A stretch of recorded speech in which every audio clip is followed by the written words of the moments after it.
Hey folks, I'm Captain Jimbo Keith. And I'm Captain Jim Keith. Welcome back to another episode of Keith Boys Outdoors.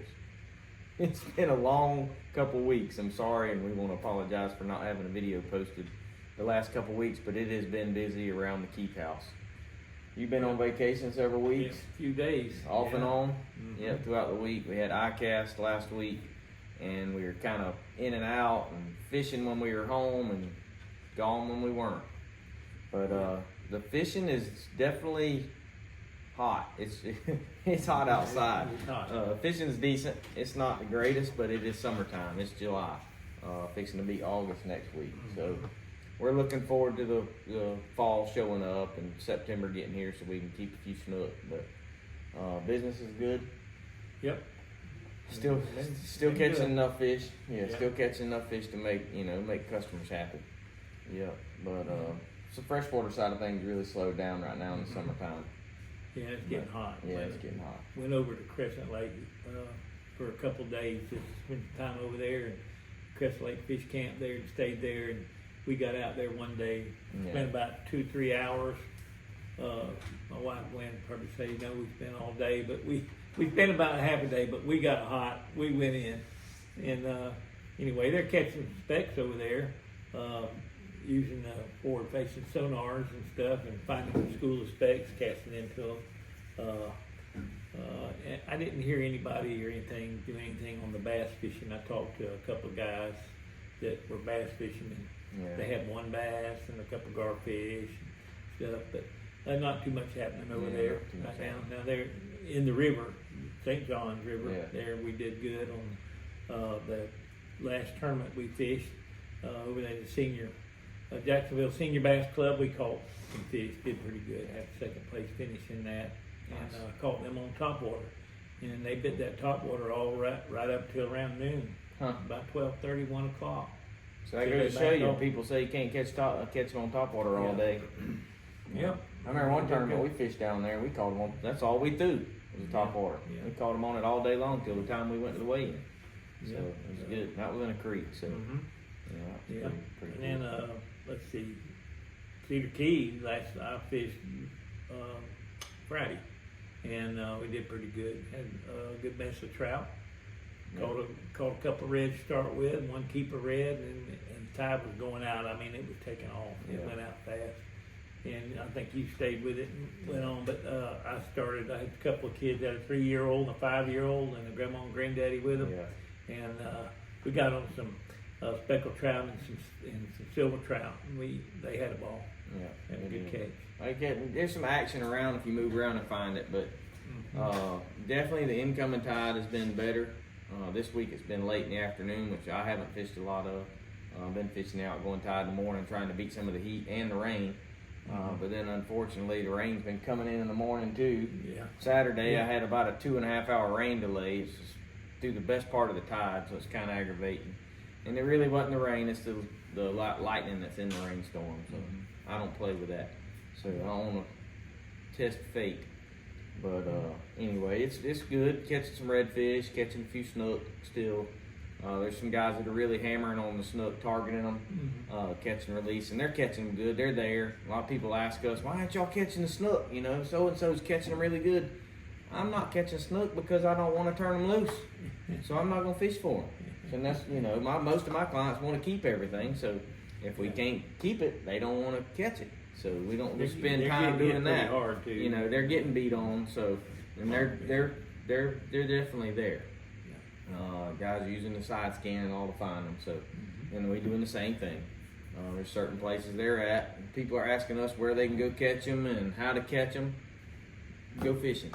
It's the best thing I can tell you. Go fishing. Get your side scan and go scanning. And go scan. Go fish around the islands. Go look around. I mean, it's what we do for a living, so we can't give you all the keys to the kingdom.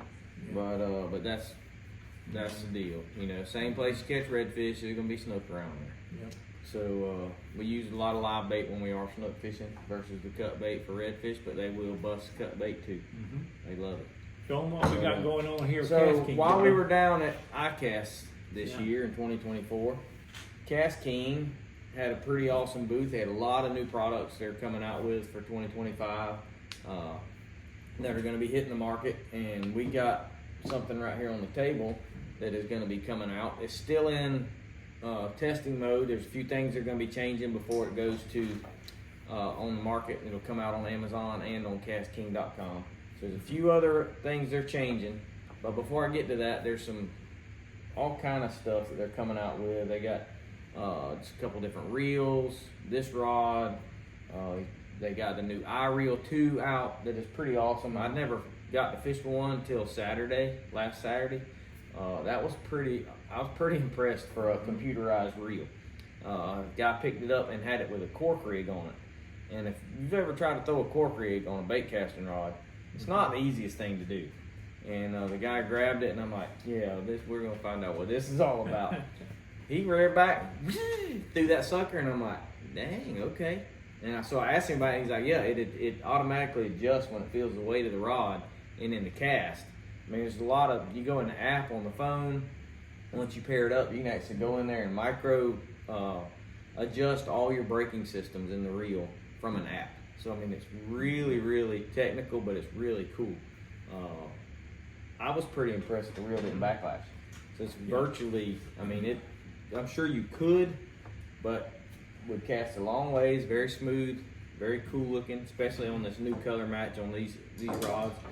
Yep. But anyway, I had one. I was just throwing the jig. Yeah. It didn't have the cork Yeah. rig, but yeah, I liked it a lot. It They didn't had- act like one. they time. had left-handed reels, so it's a little Yeah. different for us on a bait caster. So I didn't use it a whole lot, but I caught a couple on the jig with it. But Yeah. what this is the new inshore estuary rod by kastking. So I'm gonna talk about it a little bit here in just a minute, but it's That's really exactly. cool Bait caster. deal here. This is the bait caster. All the spinning rods that we had are in our boats. We have a few of them if you want to put your hands on them. And you can check them out if you want to see them or cast them or handle them. They've got one that's specifically for popping corks. It's got a full cork handle, and it's got a little bit better backbone, but it's got a really fast tip, so you can pop that cork really easy. But when you set the hook, it's solid. It's a really neat rod, kind of technically. So, first technical built rod that they have is specifically for something besides flipping in their saltwater line. So, really neat. But anyway, guys, the cut mullet's still working really good for, on the saltwater side of things. I've been using a few live pinfish. I've been running some traps. Works really well. I've been throwing the artificial sea shad. Yeah, with, sea shad. jig. Summertime I like, and fishing deeper water a little bit, I like to throw the plain jig. Yeah. And it seemed to get bit quite a bit faster than the cord. Now they still hit the cord, don't get me wrong, but Yeah. you like fishing the jig, now's the time. And I'm sure I had been out there, but out there on the reef, Seahorse Reef, Yeah. I'd Some be guys on were going fire there out there. Saturday. I just hadn't had the opportunity to get out there yet. But I'm going to as soon as we can. It's a busy week this week. We both have a few days open coming up here in August, so if you're wanting to get on the water right now, it's a great time to give us a call. We have a few open dates. I've got a few open dates During the left. week, and I have And, nothing on the nothing on weekend. weekends, all weekday stuff. I have a few days left in September, which is opening the snook season, so I know Steven and Captain Jim also do, so definitely be getting with us on that. Yep. And that's about it. Hey guys, this is a new inshore estuary rod made by kastking. This is a 7-foot medium light in their bait casting series. Very lightweight rod. It's gonna retail for like $119, but they make this up to a 7.6 and down to a 7.3 blank. They make a full grip here, this full cork. This one has a split grip. They make a full cork grip in a popping cork rod. The one thing they are changing, and that they did change other than the other estuary rods, is they've done away with the small guides, the micro guides. And these are actually, they're gonna go up one size bigger on these eyelets. And what that's gonna allow is your heavy leader lines to come to these guides when you have your knots tied. When you tie like your 50-pound leaders to your braid, it will make it go through these guides a little smoother. So they're gonna go with a bigger guide. I know a lot of you guys are really gonna like that. So anyway, that's one thing that really impressed us. It's got a really nice finish on it. It's got a really good feel in your hand. We've already caught a lot of fish on them. Can't wait to see these go live. So I'm glad we really got to show y'all the estuary rod here. It's really going to be nice coming out from I'm kastking. excited about it. I think it should be out this fall is what they told us. So that's really quick turnaround on what they got going on. So keep an eye out for us posting it and on Kastking social media. Go give them a follow as well. But they'll have it. This bod's going to retail for $119. So it's really price effective. This is the estuary line that's going to take over from the old estuaries, the blue ones that we were using. But anyway, guys, that is a wrap for this week. We'll see y'all next week. Catch you later. Tight line.